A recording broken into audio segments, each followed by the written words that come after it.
Lateral raises. When you think of any shoulder program, this is probably one of the first exercises you think of.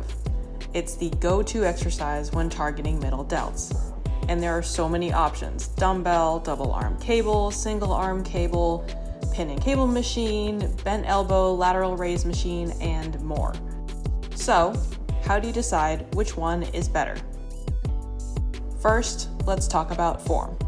To start, keep your upper traps down away from your ears and push your shoulder blades down towards your back pockets. Keep them there during the entire movement.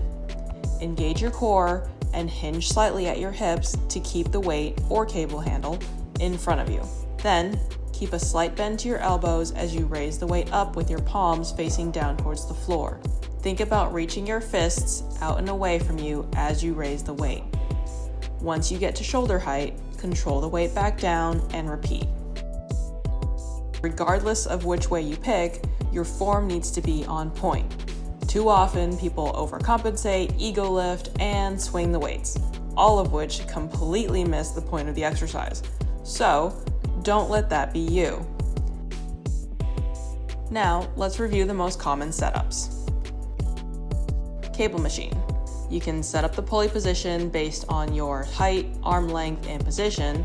Handles are generally easy to find at the gym, and you can perform a few different variations here: double arm, leaning single arm, or standard single arm. Pin and cable machine. There are ones like this where your elbows can be bent, which makes it easier on the grip, and other ones like this that you perform standing. Dumbbell. This is by far the easiest because you can find these at any gym and just grab the weights and go. The only other thing you may also need is a bench if you prefer to do lateral raises seated versus standing. But other than that, minimal setup required. When deciding on what works best for you, here are the 4 biggest things to consider. Range of motion. Which way will allow you to move through an optimal range of motion? Machines are not built one size fits all, and depending on how it's built, it may leave some slack at the bottom of the movement, and you won't start feeling the resistance until maybe halfway through the range of motion. That doesn't help you get the most out of the exercise. Also, depending on any history of shoulder pain, mobility issues, your available range of motion, or just what is more comfortable for you, some may prefer performing lateral raises in the scapular plane, with arms about 30 degrees in front of you, versus strictly at your sides. And some machines don't allow for that direction of movement.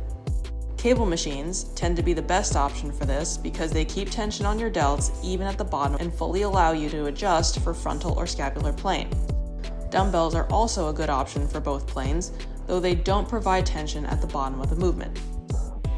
Progressive overload.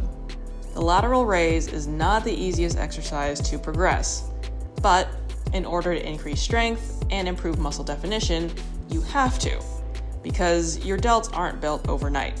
Some gyms like this one have a range of lighter dumbbells that increase by 2.5 pound increments, which work great for progressing lateral raises.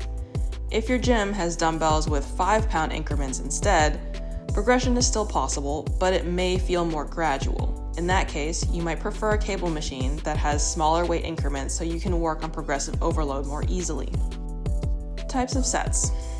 If you want to include drop sets, any of these setups could work.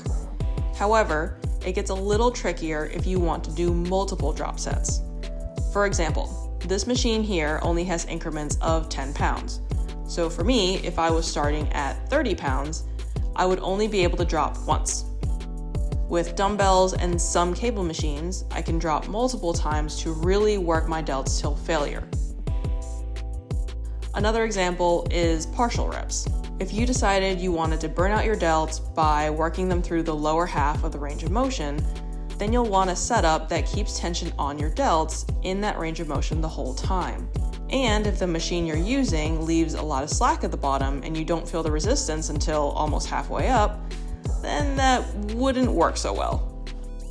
That's why knowing the types of sets you want to do beforehand is important. What's available? We've all been there. You get to the gym, you're on a time crunch, it's crowded, you're looking for the dumbbells you need, and the rack is empty. Or the cable machine you need is taken. Or the gym you're at has limited equipment options. So it's good to have more than one exercise in your arsenal so you have options depending on your gym environment. That being said, all of these setups are good options and worth trying out if you haven't already. They all have their pros and cons, with certain situations where one works better than another. Bottom line is, there is no one perfect setup. You need to pick one or more that works best consistently for your goals. Because, like I said, your delts are not built overnight. It takes consistent work, just like building any other muscle.